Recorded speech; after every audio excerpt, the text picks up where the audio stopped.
Welcome back to the channel. Channel.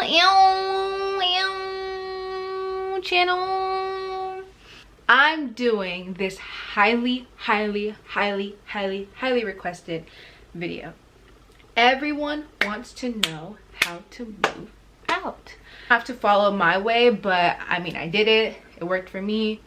Let me just spit my knowledge out to y'all. If y'all want to know how I did it, what I did, and my tips and tricks that I got for y'all, just keep on watching. Get that chick, huh? She said, damn, boy, you said, huh? I like this. Watch out, flex, huh? Hey. Lonely kid be lonely. Hey YouTube. Hey YouTube. Hey YouTube. Okay. This sucks. What's up everybody? So as you can see from the title, in today's video I'm gonna be giving you guys tips and tricks on how to move to another state, because you know why? Your girl did it, you guys can do it too. So I'm just gonna jump straight into it. Step 1, what I would say is make sure you have a positive mindset. Mindset actually plays a very big role. Surround yourself by people who can see your vision. Surround yourself by negative people. There's always gonna be people who are gonna tell you that you can't do it, you can't afford it, you won't survive, you know, you'll be back soon. Don't listen to those people. If you want to do it, you can do it. You know what I'm saying? Listening to negative comments is gonna want to push you back, and it's gonna make you rethink, dang, do I even really want to do this? People only make those comments because they can't do it themselves, or people are always going to be negative on people that they low-key want to be, you know? If it's that time for you to move, don't let anybody else tell you different. If you've been thinking about it by yourself without anyone else's comments entering your brain, if you've been thinking about doing this or planning on this, do it. Again, it's your life. Do whatever you want. You know what I'm saying? Time will not waste. Time is, you know, time is moving. Time is going, you know, the world is moving. If you want to do it, do it. Step number 2, what I would say, definitely visit where you want to go. This should be the trick. Visit where you want to move. If you want to live in Houston, you know, visit Houston. If you want to live in New York, visit New York. If you get the vibe for the area, there's so many good reasons on visiting. You want to get a vibe for the area, see if you like the weather. You can see what they show you on TV in any movie, any show, but unless you experience it yourself, you're not going to know if you really like it. Another good point in visiting where you want to move is if you visit a bunch of times, you're going to catch up and you're going to start making friends. You're going to start making connections, and that's people you could hit up later in life. That's even if you don't decide to move there, but it's people you could hit up in life, and then if you do decide to move out there, it's someone you can hit up and say, hey, I was wondering if you could answer this and this for me, you know, because you never know who you can make a connection with. It could be a real estate agent, it could be a photographer, it could be a guy who works at a shoe store. You never know. Just any friend you could make, you never know what that person could help you with. Not per se use them, but just, you know, you have that connect. It's like, why not use it? So I would definitely say take at least a couple days visiting where you want to go to, or at least a week or something. For me, I came out to California, I came out to LA about 5 times before I decided to move out here, and I definitely made some friends along the way, and those friends that I actually made coming out to visiting is actually who I live with. So because I had met them when I came and visited, those are the people I live with now. So that is a tip and trick that I highly recommend. Step 3, research. You need to plan your move. You need to research the area, if it's safe or not. Rent prices in different cities are crazy. You want to look at different cities, different communities. You have to really plan and think to yourself about where you move. Wherever you decide to move, you need to plan about, can I survive here? Can I afford where I want to move? You want to write down the pros and cons. Just think about it. If you have more cons than pros, I don't think you're ready to move. but definitely planning all the pros. You want to make sure your main goal that you want to make sure you do is you want to make sure you can sustain your lifestyle. When you're planning on moving, you want to make sure you can survive out there. People say if you can afford it twice, then you can afford it. But with me, I want to think about it as if I could buy it 3 times, then I really can afford it. Also, if you are working at a job wherever you live and you can transfer your job, I highly recommend you should do that.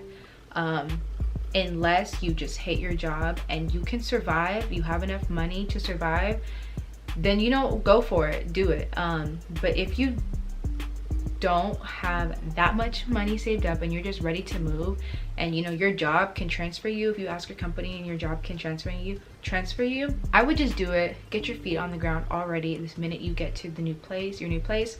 Get your feet on the ground. It'll make it a little bit easier for you. So I would definitely look into that. 4th step, what you need to do is you need to save money. Save your money, honey. You need to make sacrifices. If you are starting with $0 in your savings account, there is no more going out to eat every single day. There is no more shopping. You need to cut that out. You need to pay for what you need. That's something I'm not bad at. I actually feel like that's a really good trait I have. That's my best trait is act broke. Act so broke. And the crazy part is you don't really need money like when you do stuff. Like you can go, you know what I'm saying? There's so many things you could do without money. You can go to the park. You can walk your dog. You can hang out with your family. That's what I did all the time. I decided to stay home a lot so I wasn't forced to spend money. And if I did have to spend money, I would just get what I needed. That's something you have to really think. You need to process in your brain what your needs are and what your wants are, and you have to pick your needs. You have to choose your needs over your wants. Like, do you need those new pair of shoes? Do you need that Gucci purse? Like, do you need those Balenciagas? No. You need to cut it out. You have to save money. I definitely recommend saving money for at least a few months of rent. Not even just rent, like, you want to make sure that you have enough money for rent for a few months if you're not planning on working out here or you're coming out here with no job transfer.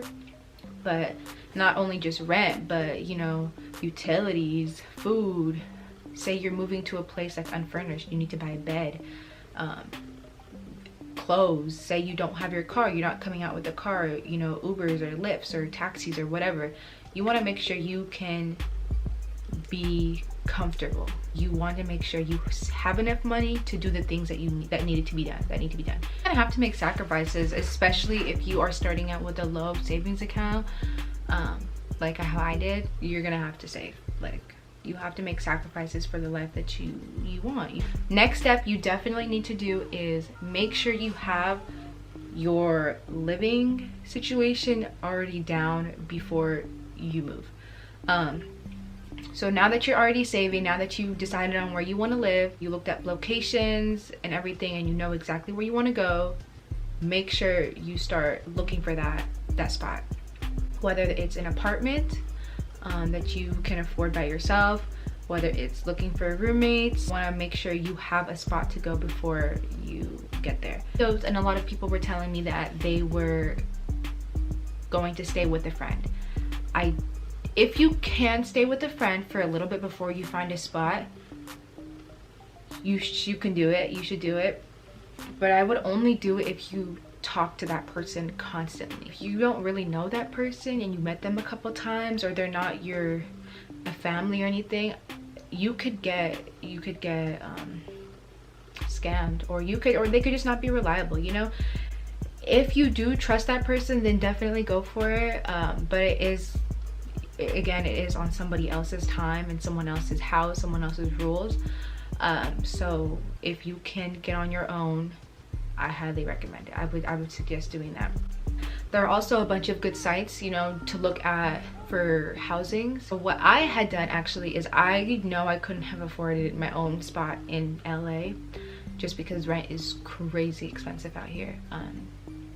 So what I had done was going to my second second step, when I first came out here, I met people. What I had done when I came back from vacation and I was at home is I was just messaging them, talking about, hey, did you know anyone that needs a roommate? Do you know any vacant spots open that I can move into? And people were responding back. A lot of people were giving me good feedback. So some sites I saw was Roomster, or I think it was Roomy Match. And you kind of just create your own profile and type in the city or whatever you wanna live, and you kind of just put in, you know, your maximum rent price, if you're looking to share a room with someone, if you're looking to rent in a house. There are other profiles. If you just literally, if you use, you know, the internet, you would just type looking for rooms to rent or roommate search, whatever, and a whole bunch of sites will just pop up. Some of them you do have to pay to make a profile. Honestly, I didn't even really use that much. A really popular thing that I had done was I just went straight to Facebook. I know people don't really use Facebook like that, but I'm on it still sometimes. That's where I get all my funny videos and stuff. But I was on Facebook. There are a whole bunch of pages on there for people looking for places to rent. So I just, you know, you could type in rooms for rent in your city. So you could say rooms for rent in Los Angeles, rooms for rent in Seattle, rooms for rent in Houston, just whatever. And what's good is that it shows you their profile. They write a bunch of stuff down about themselves, about the place, and they post pictures. So, and then it's free also, and you can message them, talk to them, communicate with them. It's super easy. So Facebook is a really good search engine for rooms to rent. Your last step, buy that one-way ticket. Buy the one-way ticket, or start packing if you're gonna drive. If you can bring your car down to wherever you're gonna be at, I definitely recommend it. Your needs and your wants. I just know having a car out here, the way my car is, like, it's very high maintenance, and if something were to happen, that's a really big expense on me that I just can't afford at the moment. So I don't even want to deal with it. Buy that one-way ticket and just execute your move. That's when you really start. That's when you need to just do it. When I bought mine, that's when it really it hit me a little bit. Like right after I had bought it, I was like, dang, am I really doing this? Oh my god, like, is this really happening? Going back to step 2 about planning, set that date on when you want to go. Whenever you start saving, set that date, because when you manifest your plans and your dreams, if you have that date, if you write it down in your planner or your notes or your calendar, if you set that day, it's just only going to push you every single day. When you check that day off, it's going to show you how closer and closer you are to, you know, your moving date. I saved so much money, as much money as I could, all the way up until that date. And then I bought the one-way ticket, I did it, and I moved. Guys, this is your life. It's up to you to do whatever you want to do. Don't let anything hold you back. If this is something you've been planning on doing, if this is something that you've wanted to do for so long, there's nothing anyone else can say to you. And even if you go back, even if it doesn't work out, you can still sit there and say you did it. You at least did it, all right? At the end of the day, everyone is gonna have something to say. Everyone's gonna have something to say about you, whether it's positive or negative, and it's only up to you if you decide to listen to it. So someone can sit there and say you're not gonna last. You think you can do it? You really think you can? Let them talk, because the whole, like, let people talk. That's just a life. That's even a life point. Like, that's just general life. Like, if anyone has anything else to say, what are they doing besides hating? Like, what are you doing? Like, I moved out, but what are you doing? You're still with your mom. You're still living with your mom. You're still, you know, like, you're still doing this. You're still at the same job that you've been working for 10+ years, 5+ years, whatever. You can sit there and hate, but at the end of the day, I'm executing and moving forward and up in life, you know? So people are only gonna hate because they can't do it themselves. Don't ever let these haters come around. If you guys are new to my channel, please subscribe. I would really appreciate it. Just like, comment, and let me know any other video ideas, period.